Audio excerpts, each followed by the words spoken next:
કેમ છો મિત્રો?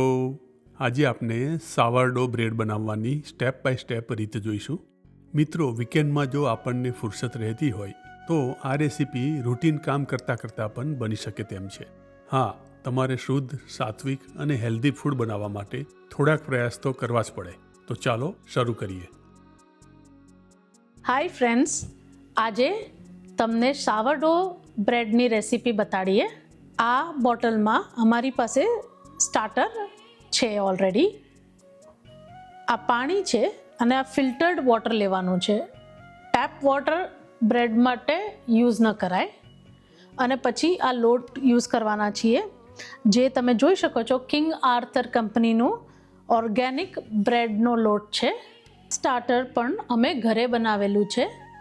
જો તમને આની પ્રોસેસ જોતી હોય તો અમને કમેન્ટમાં જણાવજો, અમે એની અલગથી રેસીપી બનાવીને મૂકીશું. પણ હવે બારે તમે સ્ટાર્ટર બાય બી કરી શકો છો. એમેઝોનમાં અથવા તમારા નિયર બાય ગ્રોસરી સ્ટોરમાં સાવરડો બ્રેડ સ્ટાર્ટર તમે સર્ચ કરશો તો તમને મળી જશે. આપણે આજે જે બ્રેડ માટેનો લોટ યુઝ કરવાના છીએ એ કિંગ આર્થર કંપનીનો ઓર્ગેનિક બ્રેડનો સ્પેશિયલ લોટ છે, એ યુઝ કરીશું. હવે અમે આની અંદર બ્રેડ બનાવતા વખતે 3 લોટ અમે ભેગા કરીને બ્રેડ બનાવીશું.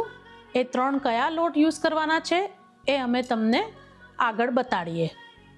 હવે આના માટે ખાસ જરૂરી છે વેઇંગ સ્કેલ, કારણ કે આ બધું માપ અનુસાર તમારે મિક્સ કરવાનું છે. તો પહેલાં એક ખાલી બોટલ લઈ લઈએ, એનું મેઝરમેન્ટ આપણે 0 કરી દઈએ. પછી આ જે એક્ઝિસ્ટિંગ સ્ટાર્ટર છે એનો એક ભાગ આપણે લેવાનો છે. તમે આની કન્સિસ્ટન્સી પણ જોઈ શકો છો. આપણે આ 50 ગ્રામ લીધું છે, એની સામે 100 ગ્રામ પાણી અને આની અંદર આપણે 100 ગ્રામ આ લોટ નાખી દઈએ.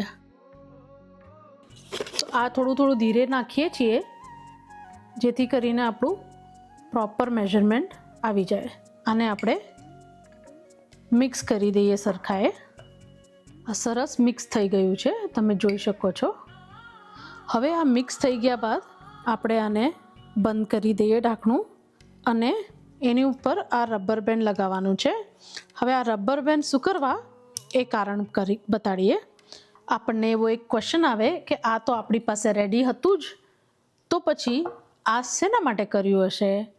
તો એનું કારણ એ છે કે આની અંદર અત્યારે બેક્ટેરિયા એક્ટિવ નથી, એ સૂઈ ગયા છે. અને એને એક્ટિવેટ કરવા માટે આપણે ફ્રેશ સ્ટાર્ટ કરીએ છીએ. અને આ રબર બેન્ડ તમે જોઈ શકો છો, અહીંયા સુધીનું આ લેવલ છે, એ સુધી તમારે આ રબર બેન્ડ નીચે લઈ લેવું. આનું કારણ એ છે, આ સ્ટાર્ટર જ્યારે રાઈઝ થશે તો આપણને આ ખ્યાલ આવે અંદાજે કે કેટલું ઉપર આવ્યું છે. હવે આ બોટલને તમે ઠંડા પ્રદેશમાં રહેતા હો તો ઓવનની અંદર મૂકી રાખવું, જેથી કરીને એને સરસ વોર્મ ટેમ્પરેચર મળે. અને જો તમે ઇન્ડિયામાં કે એવા વોર્મ વેધરમાં ઓલરેડી હો તો તમે બહાર મૂકી રાખશો તો પણ એનો આથો સરસ આવી જશે, એક્ટિવેટ થઈ જશે અને તમને આ દેખાશે રાઈઝ થઈ ગયેલું.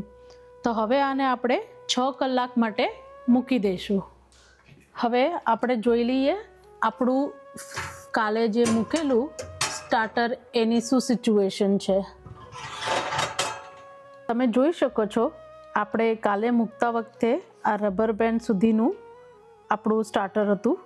હવે તમે ઉપર એનું ડબલ થઈ ગયું છે અને તમને આ બબલ્સ પણ દેખાશે, એટલે આ સરસ આપણા બેક્ટેરિયા એક્ટિવેટ થઈ ગયા છે.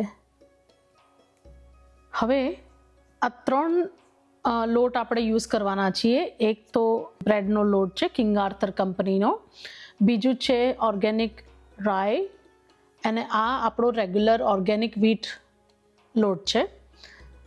આ તમારે ત્યાં લોકલ જે મળતું હોય કંપની બ્રાન્ડ, એ તમારે તપાસ કરીને યુઝ કરવું છે.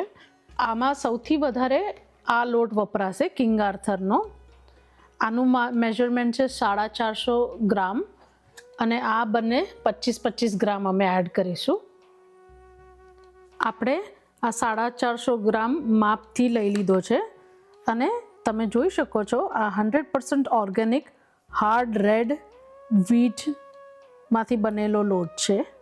હવે આ લોટને આમાં આપણે એડ કરીએ અને પછી આપણે આ રાઈનો લોટ 25 ગ્રામ્સ લેવાનો છે. પછી એની અંદર જ આપણે આ વ્હીટ ઓર્ગેનિક વ્હીટ એડ કરીએ 25 ગ્રામ્સ. એને પણ આની અંદર એડ કરી દઈએ. હવે આપણે આની અંદર 375 ml પાણી ફિલ્ટર્ડ વોટર યુઝ કરવાનું છે એ આમાં એડ કરી દઈએ. હવે આપણે આને મિક્સ કરી લઈએ. અમે કિચનએડ યુઝ કરીએ છીએ, તમે હાથેથી પણ મિક્સ કરી શકો છો. આપણે પહેલાં સ્લો સ્પીડ પર એને ઓન કરીશું અને ધીરે ધીરે સ્પીડ વધારીશું. આ તમે જોઈ શકો છો ડો સરસ મિક્સ થઈ ગયો છે. હવે આને આપણે અડધો કલાક માટે આમનમ રહેવા દઈશું કવર કરીને. આપણે 120 ગ્રામ એક્ટિવ સ્ટાર્ટર લીધું છે. હવે એની અંદર આપણે હવે 10 ગ્રામ સોલ્ટ લીધું છે અને 25 ગ્રામ વોટર. હવે આ બધું આ લોટ જે છે આપણો એમાં એડ કરી દઈએ. હવે આપણે આને સ્લો પાછું મિક્સ કરવા માટે ચાલુ કરી દઈએ.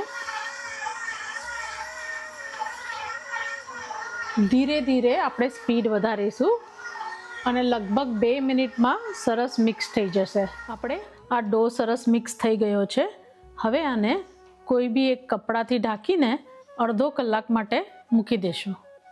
અડધો કલાક પછી આપણે એક બાઉલમાં ફિલ્ટર્ડ વોટર લઈએ છીએ. થોડા હાથ ભીના કરીશું અને પછી આપણે આ સ્ટ્રેચ અને ફોલ્ડ કરવાનું છે. 4 બાજુથી ખેંચવાનો લોટ અને ફ્લેપ કરવાનો. આવી રીતે આપણે દરેક સ્ટ્રેચ અને ફોલ્ડ પછી અડધો કલાક ઢાંકીને રાખી દઈએ અને આ પ્રોસેસ 4 વખત રિપીટ કરવાની છે અડધો કલાકના અંતરમાં. ઓકે, હવે આપણે આપણો 4th ફોલ્ડ કરીએ.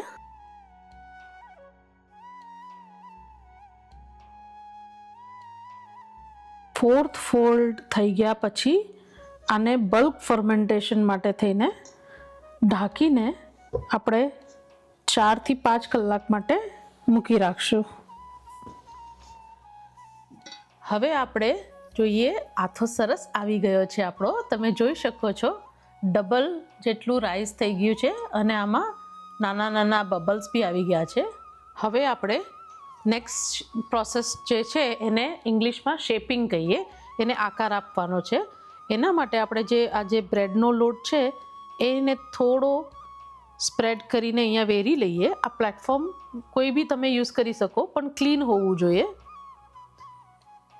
આવી રીતે થોડો લોટ છાંટી લઈશું અને હવે આ લોટને અહીંયા નીચે આપણે ખાલી કરી નાખવાનો છે ફ્રેન્ડ્સ.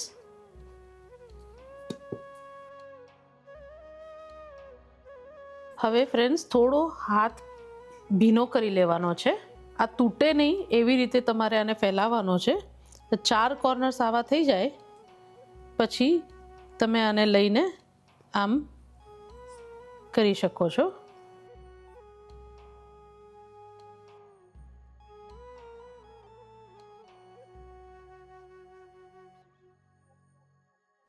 આને થોડું શેપિંગ આપવા માટે તમારે પ્રેક્ટિસ કરવી પડે છે. અમને પણ આ પ્રેક્ટિસ કર્યા પછી જ આવ્યું છે.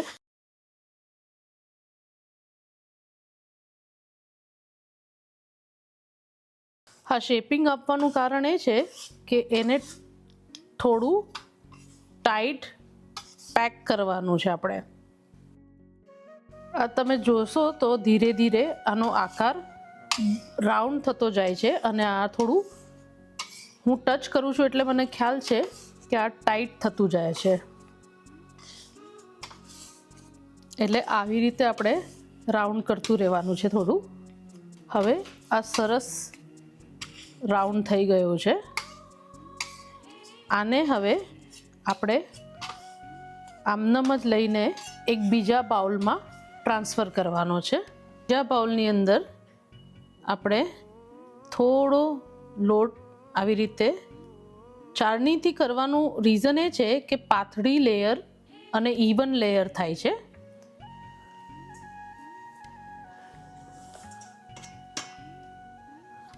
હવે આને 1 કલાક માટે ફરી ઢાંકીને મૂકી રાખીશું. હવે ફ્રેન્ડ્સ, બેકિંગનો ટાઈમ આવી ગયો છે. તો બેકિંગ માટે તમે આ ચોરસ બ્રેડ પેન બી લઈ શકો છો અથવા તમે કાસ્ટ આયર્નનું પેન બી લઈ શકો છો. તમારા પાસે જે અવેલેબલ હોય એ કોઈ પણ પેન યુઝ કરી શકાય એમ છે. આજે આપણે કાસ્ટ આયર્નમાં બનાવવાના છીએ. આ પેનમાં થોડી ઓછી સાઇઝ હોય તો તમે પેન યુઝ કરી શકો છો. કાસ્ટ આયર્નમાં તમે બનાવશો તો ક્વોન્ટિટી વધારે થશે અને એનો શેપ પણ રાઉન્ડ થશે.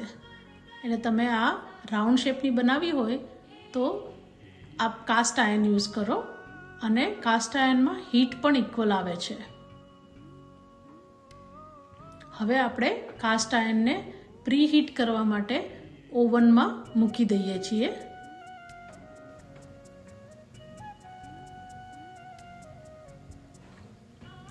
તો આ બેક સેટિંગ પર તમે સ્ટાર્ટ કરી દેજો, બેકિંગ ચાલુ થઈ જાય.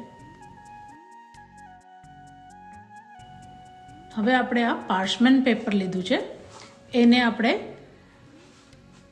કાસ્ટ આયર્નના શેપમાં કટ કરી લીધું છે અને અમે આ એવરીથિંગ બેગલનું સિઝનિંગ પણ યુઝ કરવાના છીએ. આ ઓપ્શનલ છે ફ્રેન્ડ્સ, તમને એમનેમ બી પ્લેન રાખવું હોય તો બી રાખી શકો છો. અમને ભાવે છે એટલે અમે એડ કરીએ છીએ. તમે જોઈ શકો છો આ સરસ 1 કલાકમાં આથો આવી ગયો છે. હવે ફરી પાછું ફાઇનલ શેપિંગ કરી લઈએ. એના માટે ફરી આ લોટને થોડું પ્લેટફોર્મ પર સ્પ્રિંકલ કરી દઈશું.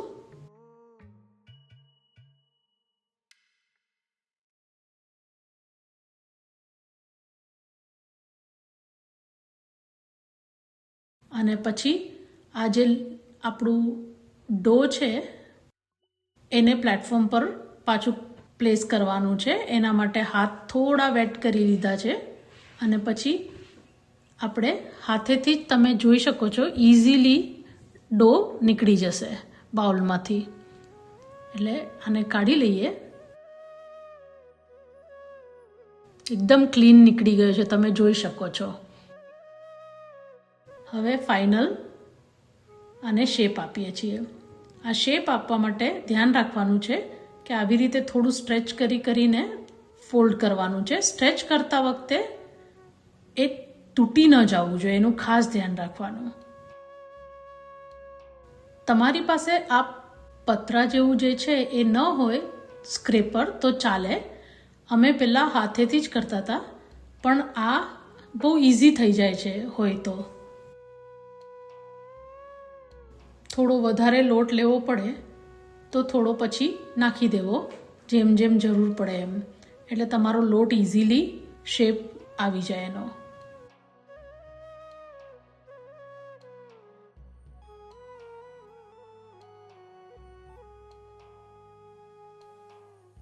તમે જોઈ શકો છો સરસ જેમ જેમ આ રાઉન્ડ થાય એમ ટાઈટ થતો જાય છે.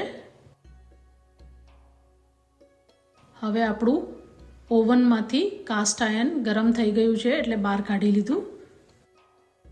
કાસ્ટ આયર્ન ગરમ છે એટલે આપણે પેપર બહાર જ લઈને એમાં ડો ટ્રાન્સફર કરીશું.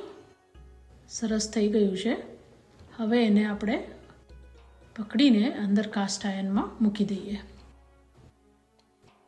હવે આપણે ફાઇનલ જે વસ્તુ છે એને સ્કોરિંગ કહીએ. એટલે આવું બ્લેડ કે શાર્પ નાઇફ હોય ને એને પાણીમાં થોડું ફિલ્ટર વોટરમાં ડીપ કરી અને આવી રીતે આપણે સ્કોરિંગ કરી દેવાનું છે. આ સ્કોરિંગ કરવાનું કારણ એ છે કે જ્યારે બેક થશે બ્રેડ ત્યારે એને ઉપરથી જ્યાંથી સ્કોરિંગ કર્યું હશે ને ત્યાંથી વધારે ફૂલીને બહાર આવી જશે, એટલે સ્કોરિંગ કરવું જરૂરી છે. હવે આપણે આની ઉપર થોડું સિઝનિંગ સ્પ્રિંકલ કરી દઈએ અને આ સ્પ્રિંકલ થઈ ગયા બાદ બેક કરવા મૂકી દઈએ. હવે આને કવર કરીને આપણે બેકિંગ માટે મૂકી દઈએ. હવે આને બેકિંગ માટે મૂકી દીધું છે. 475 ડિગ્રી ફેરેનહાઇટ પર આપણે 20 મિનિટ બેક કરીશું અને પછી અંદરથી ઢાંકણું ખોલી નાખશું અને 450 ડિગ્રી ફેરેનહાઇટ પર ફરી પાછા 20 મિનિટ બેક કરીશું. ફ્રેન્ડ્સ, આપણા 20 મિનિટ થઈ ગઈ છે અને આપણી બ્રેડ એકદમ સરસ બેક થઈ ગઈ છે. હવે એને કાઢી લેશું અને આવી રીતે ગ્રીલવાળી જે બી હોય જેમાંથી હવા આરપાર થાય એના ઉપર 1 કલાક માટે ઠંડી થવા મૂકી દઈશું. તમે જોઈ શકો છો સરસ કલર આવી ગયો છે અને આ સરસ આપણે સ્લાઇસ રેડી કરી છે. ફ્રેન્ડ્સ, એકદમ બાર જેવી સરસ ટેસ્ટી બ્રેડ આપણી હોમમેડ તૈયાર થઈ ગઈ છે. મિત્રો, વિડીયો ઘણો લાંબો થઈ ગયો છે, જેથી આપણે ચલતે ચલતે આવતા વિડીયોથી લઈશું.